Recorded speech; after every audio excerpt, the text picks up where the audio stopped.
Apa kabar anak muda? Hari ini Kak ini akan bicara soal jangan saling menggigit. Kita baru saja merayakan kemerdekaan Indonesia yang ke-76. Kemerdekaan itu diperoleh dengan susah payah. Kita tahu bahwa kita dijajah ratusan tahun. Dan hari ini kita merdeka, kita patut mensyukurinya. Tapi bagaimana kita harus menghidupinya? Mari kita lihat firman Tuhan sama-sama. Galatia 5 ayat 13. Saudara-saudara, memang kamu telah dipanggil untuk merdeka. Tetapi janganlah kamu mempergunakan kemerdekaan itu sebagai kesempatan untuk kehidupan dalam dosa. Melainkan layanilah seorang akan yang lain oleh kasih. Ayat 14 bilang gini, sebab seluruh hukum Taurat tercakup dalam satu firman ini, yaitu kasihilah sesamamu manusia seperti dirimu sendiri. Ayat 15, tetapi jikalau kamu saling menggigit dan saling menelan, awaslah supaya jangan kamu saling membinasakan. Kita hari ini patut bersyukur kalau bangsa Indonesia sudah merdeka dan tidak lagi dijajah. Tapi firman Tuhan berkata, bagaimana kita harus menghidupi kemerdekaan itu? Nasihat firman Tuhan bilang, jangan sampai kita saling menggigit dan saling menelan. Kenyataannya hari ini di bangsa Indonesia, apakah kita benar-benar sudah merdeka? Mari kita belajar. Kenapa di tengah-tengah kemerdekaan masih saja ada yang saling menggigit dan saling menelan? Yang pertama karena keserakahan. Yang kedua karena kepentingan diri sendiri. Yang ketiga karena iri hati. Firman Tuhan dalam Yakobus 4 ayat yang kedua bilang gini. Kamu mengingini sesuatu, tetapi kamu tidak memperolehnya. Lalu kamu membunuh, kamu iri hati, tetapi kamu tidak mencapai tujuanmu. Lalu kamu bertengkar dan kamu berkelahi. Kamu tidak memperoleh apa-apa karena kamu tidak berdoa. Atau kamu berdoa juga tetapi kamu tidak menerima apa-apa karena kamu salah berdoa. Sebab yang kamu minta itu hendak kamu habiskan untuk memuaskan hawa nafsumu. Akar dari iri hati adalah kepentingan diri sendiri. Jadi Kak Heni bilang bahwa kenapa orang saling menggigit. Yang pertama karena keserakahan. Bangsa kita memang sudah merdeka dari para penjajah. Tetapi hari ini bangsa kita masih dijajah oleh keserakahan orang-orang yang punya kepentingan. Orang-orang yang menjadi penguasa di bangsa ini tetapi mereka punya kepentingan diri sendiri yang mengakibatkan bangsa ini tidak 100% merdeka. Musuh bangsa Indonesia bukan lagi penjajah, tetapi keserakahan para penguasa. Siapakah mereka? Koruptor-koruptor dan warga negara yang hanya memperkaya diri sendiri. Para wakil rakyat yang tidak memperjuangkan kesejahteraan rakyat. Para pejabat yang dipilih namun mengingkari janji. Para PNS yang gabut digaji tapi tidak melayani. Setiap rakyat yang tidak menjunjung tinggi persatuan dan kesatuan bangsa dan Pancasila. Apa sih yang diperjuangkan para pahlawan kalau bukan kesatuan dan persatuan bangsa? Indonesia terdiri dari kepulauan.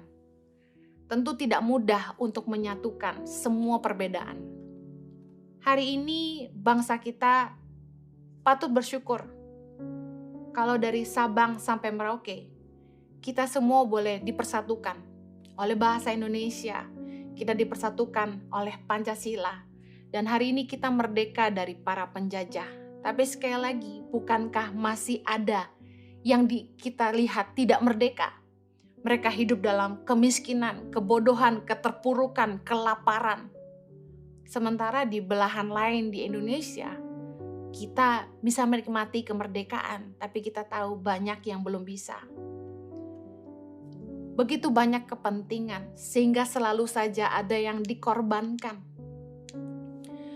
Keserakahan itu akar segala kejahatan. Dalam 1 Timotius 6 ayat 10 bilang. Keserakahan beberapa orang di bangsa ini yang membuat pada akhirnya banyak rakyat yang menderita, banyak yang dikorbankan. Orang-orang yang hanya mementingkan perut mereka sendiri. Menyalahgunakan kekuasaan mereka untuk kepentingan diri mereka sendiri, memperkaya diri mereka sendiri. Sehingga selalu saja ada yang dikorbankan. Rakyat Indonesia tidak sepenuhnya merdeka. Kak Heni ingin share bagaimana firman Tuhan mengajar kita untuk hidup merdeka. 1 Petrus 2 ayat 16 bilang gini, hiduplah sebagai orang merdeka dan bukan seperti mereka yang menyalahgunakan kemerdekaan itu untuk menyelubungi kejahatan-kejahatan mereka. Tetapi hiduplah sebagai hamba Allah. Ayat 17, hormatilah semua orang, kasihilah saudara-saudaramu, takutlah akan Allah, hormatilah raja. Bagaimana kita harus menghidupi kemerdekaan kita? Yang pertama, jangan jadi pencuri di rumah sendiri. Tadi dikatakan dalam 1 Petrus 2 ayat 16, hiduplah sebagai orang merdeka. Jangan seperti mereka yang menyalahgunakan kemerdekaan itu untuk menyelubungi kejahatan-kejahatan mereka. Banyak orang yang hari ini berpikir mereka merdeka, tapi mereka hidup dengan mental dijajah. Ketika dijajah, bangsa kita itu punya mental yang rusak. Ada orang-orang yang selalu merasa kurang sehingga mereka berbuat curang.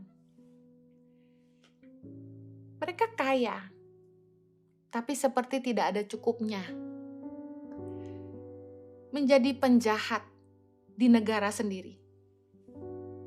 Penjajah bangsa asing sudah pergi. Tetapi beberapa orang menjadi pencuri di rumah sendiri. Kenapa ada koruptor-koruptor di bangsa ini? Orang-orang yang gak merasa cukup buat diri mereka sendiri. Firman Tuhan berkata bahwa akar segala kejahatan adalah cinta uang karena keserakahan. Banyak orang yang akhirnya mengorbankan kepentingan orang banyak untuk kepentingannya sendiri.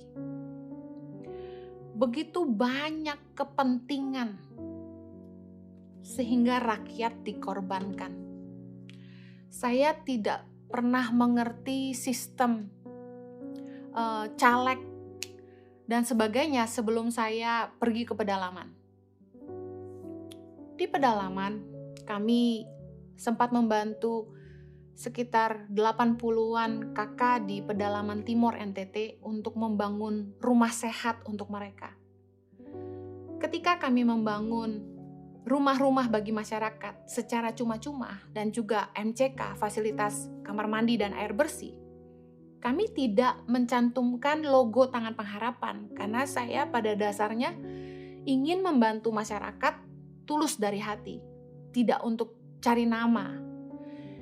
Apa yang terjadi? Pada saat mendekati masa pemilihan pemerintahan daerah, mulailah berbagai partai keliling desa membagikan bantuan supaya mendapatkan suara. Kami akhirnya melihat beberapa partai menempelkan logo partai mereka dalam bentuk stiker di rumah-rumah yang dibangun oleh Tangan Pengharapan. Seolah mengklaim bahwa bantuan rumah sehat itu adalah dari partai mereka. Ada masyarakat-masyarakat yang juga menerima bantuan beras, dana tunai, dan lain sebagainya. Segala cara dilakukan untuk mendapatkan suara rakyat. Sejak saat itu, saya mulai meminta staf di lapangan untuk menuliskan logo Tangan Pengharapan di setiap bangunan rumah maupun sekolah yang kami bangun bagi masyarakat. Dengan tujuan supaya jangan sampai hasil sumbangan orang-orang baik disalahgunakan untuk kepentingan beberapa golongan. Para wakil rakyat yang mendapat kepercayaan rakyat pada akhirnya tidak berjuang untuk kesejahteraan rakyat. Segampang mereka berjanji, semudah itu juga mereka mengingkari. Kita berpikir itu hanya ada di atas. Tapi mari kita lihat rakyat. Anak-anak muda yang berusaha cari kerja sebagai PNS, pegawai negeri sipil. Mereka berjuang untuk mendapatkan posisi di PNS itu. Kenapa? Karena ada tunjangan pensiun di masa tua dan lain sebagainya. Kenyataan di lapangan yang kami temukan, guru-guru PNS yang notabene digaji dengan uang rakyat, tidak melayani rakyat. Ada sekolah-sekolah di pedalaman yang kami temukan, 1 tahun guru cuma datang 2 kali untuk ujian. Bagaimana anak-anak bisa mengerjakan ujian sementara mereka tidak pernah diajarkan apa-apa? Ternyata waktu ujian dibacakan soal plus jawabannya. Asal ada data siswa, gaji jalan terus. Tapi di mana hati nurani para penguasa dan rakyat yang dipilih untuk mewakili rakyat, yang dipilih untuk kesejahteraan rakyat? Begitu banyak kepentingan yang ujung-ujungnya cuma uang. Kita dipersatukan dari berbagai suku, bahasa, dan warna. Orang-orang yang punya kepentingan yang akhirnya merusak persatuan bangsa. Anak-anak muda dengar nasihat Kak Hendy hari ini. Bagaimana kita harus menghidupi kemerdekaan yang adalah anugerah yang kita terima hari ini. Hiduplah bermanfaat bagi orang banyak. Letakkan kepentingan orang banyak di atas kepentinganmu sendiri. Filipi 2 ayat yang keempat berkata begini. Dan janganlah tiap-tiap orang hanya memperhatikan kepentingannya sendiri, tetapi kepentingan orang lain juga. Bagaimana para penguasa bisa mengorbankan kepentingan orang banyak, tidak mengupayakan kesejahteraan rakyat, bahkan menyunat bagian rakyat? Berapa banyak bansos-bansos yang dikorupsi? Karena mereka hanya fokus kepada kepentingannya sendiri, menggemukkan badannya sendiri. Mari belajar untuk hidup bermanfaat bagi orang banyak. 1 Korintus 10 ayat 24. Jangan seorang pun yang mencari keuntungannya sendiri, tetapi hendaklah tiap-tiap orang mencari keuntungan orang lain. Banyak orang Indonesia, warga negara Indonesia yang bekerja, bikin usaha di tanah air ini. Tapi mereka juga memperkaya diri sendiri. Tidak memberi sumbangsi maupun kontribusi. Saya mau katakan ini, percuma kaya kalau nggak guna. Buat apa kaya di bumi tapi kita melarat di sorga? Dengar baik. Kita harus berjuang untuk kepentingan rakyat, berjuang untuk kepentingan orang banyak. Kita harus memikirkan keuntungan orang lain juga, bukan hanya keuntungan diri kita sendiri.